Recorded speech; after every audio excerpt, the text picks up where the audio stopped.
One of the most awesome spectacles in modern sport, Sailplane Grand Prix.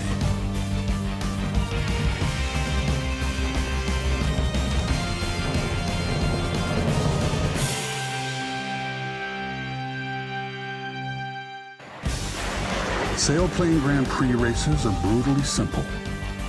A regatta start with all the planes abreast. The first aircraft across the finish line wins.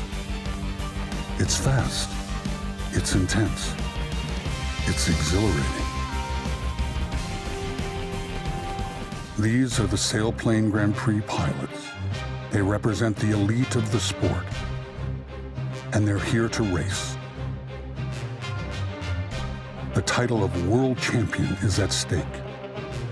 To achieve that title, first they need to conquer the mountains.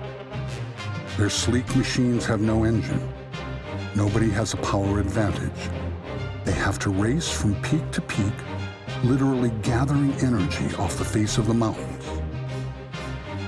Energy comes in the shape of plumes of hot air or wind that caroms off the mountains.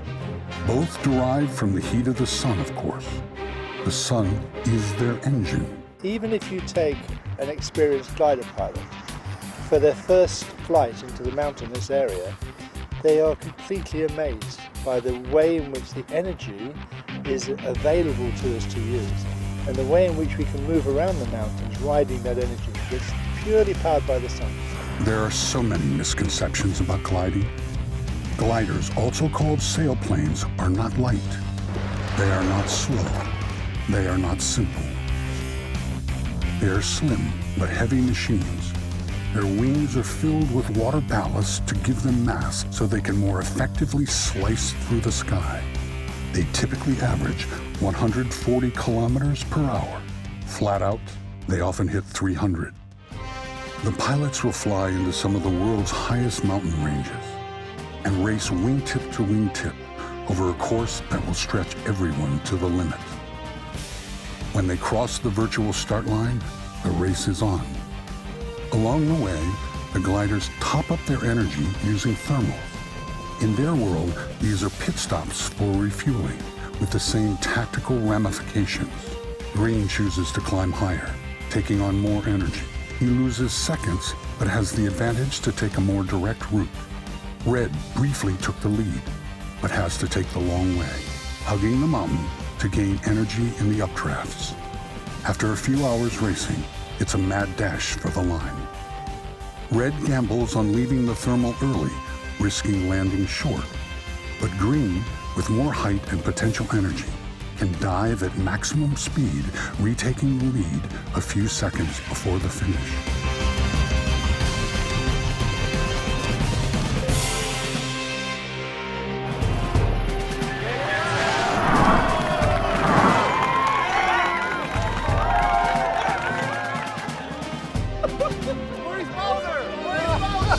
The race is finished. First place, Sebastian Cava. For Sebastian Cava, this is a familiar feeling. This is his third world championship in succession. Carlos Roca took an unexpected and extremely popular second place for Chile, the host nation. The next Sailplane Grand Prix final will take place at Wasserkuppe in Germany next year.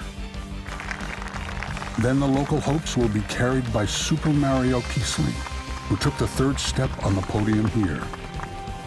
But the question remains, can Cava be stopped? It takes talent and experience to extract such speeds from nature. In the daunting gorges of the Andes, it also takes a great deal of courage. When you're up there flying a glider, particularly when you're racing, you're in the most incredible environment, doing the most amazing things. And it is so complicated and so beautiful. That's why people become totally addicted.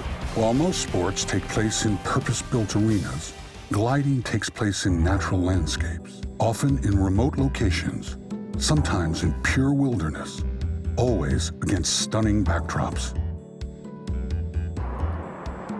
Glider pilots generally are very conscious of the environment, and I think that they become very conscious because they see what's happening. Gliding is clean, pure, eco-friendly, environmentally perfect. It's the most wonderful sport. With its impeccable environmental credentials, there is no better sport to embody the global movement toward a sustainable planet. The sailplanes become perfect icons for these ideals.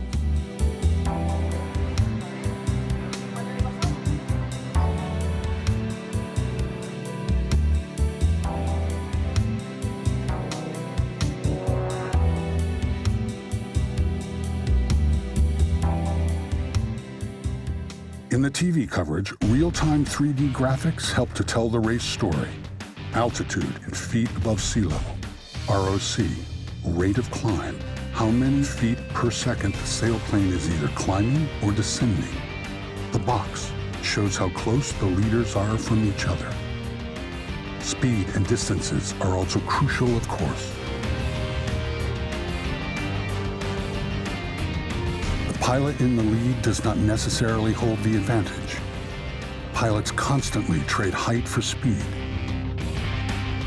In your cockpit you have really big emotions. You are concentrating on the flight.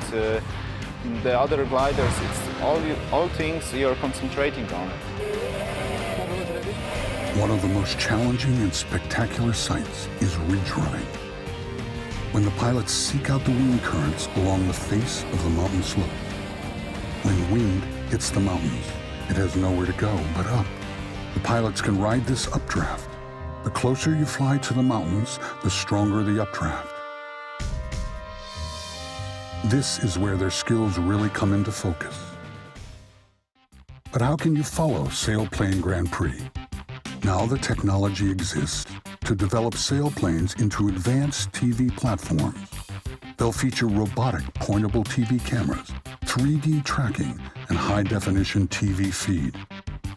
The competing sailplanes will be filming each other in a way that was not previously possible, giving the viewer a real sense of being there. These next-generation sailplanes will also be built out of new materials which allow full-color paint schemes for sponsors. With colorful and distinctive gliders, air-to-air cameras, and the most talented pilots in the world, Sailplane Grand Prix are shaping up to become fantastic TV entertainment. Sport has the power to speak to our hearts, and this sport embraces the most glorious landscapes around the world. Sailplane Grand Prix reminds us that we have an ongoing love affair, a glorious journey with our planet.